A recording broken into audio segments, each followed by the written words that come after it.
ब्राह्मीं च वैष्णवीं भद्रां षड्भुजां च चतुर्मुखां त्रिनेत्रां च त्रिशूलां च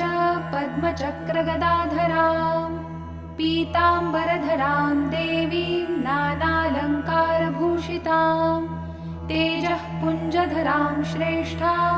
ध्यायेद्बालकुमारिकाम् ओङ्कारलक्ष्मीरूपेण विष्णोर्हृदयमव्ययम् विष्णुमानन्दमध्यस्थं ह्रीङ्कारबीजरूपिणीम् ॐ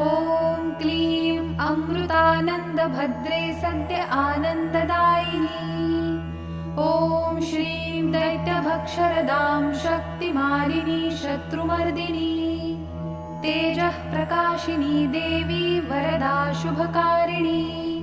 ब्राह्मी च वैष्णवी भद्रा काली